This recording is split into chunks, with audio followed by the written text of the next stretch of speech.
Time now for the first in a series of special reports from Angola this week. A civil war that has lasted almost 3 decades creates thousands of new refugees every day. But as Paul Tilsley reports, appeals for international aid are going unheeded.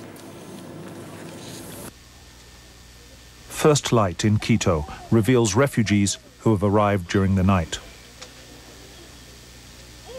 These people have walked up to 700 kilometers. They're exhausted. The majority are suffering from malnutrition. There are few men. Most are in the army or have been killed in Angola's long, grueling war.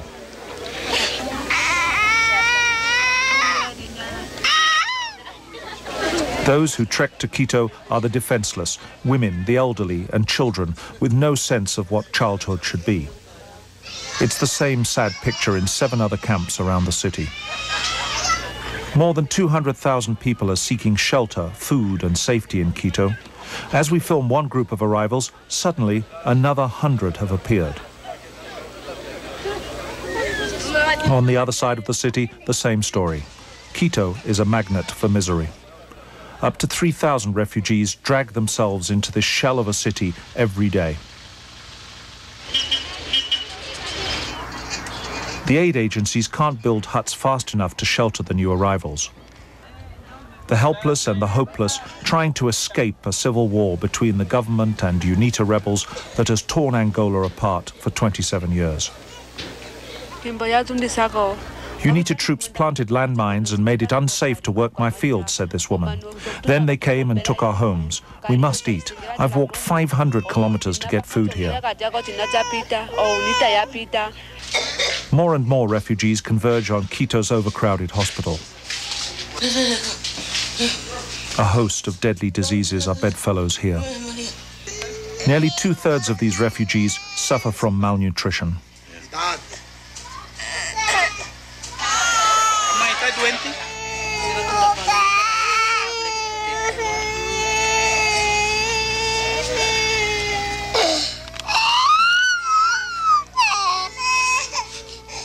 Malaria, polio, meningitis, all prey on the weak. The day we were at Quito's hospital, 3 children were born there. What should be a joyous event is one filled with trepidation.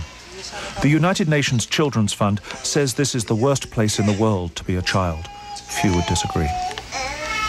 There's nothing that any money, nothing that anybody can do for this little boy.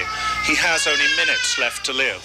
8-month-old Manali and his mother, Lozarina, have a common story. They have only known war. And although Manali is not dying on the battlefield, he is still a victim of that war. Manali's last moments came quickly as he fought for breath, his mother beseeching help that she knew would never come, in a hospital that needed his bed for the next victim. Outside, a rapidly filling graveyard, a simple wooden cross, the only reminder of another child that succumbed. Hundreds of fresh earth mounds, a monument to Angola's lost generation. 3 in the afternoon, and the Ibas family are burying their 14-year-old boy, Aniva.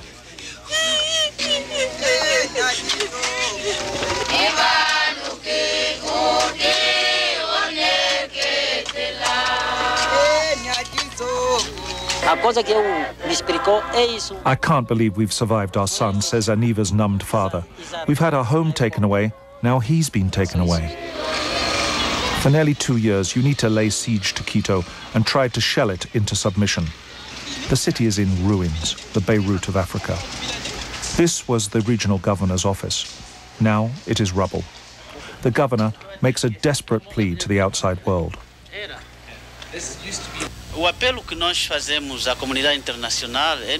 The appeal that we are making to the international community, says the governor, is to help the population recover from the humanitarian situation.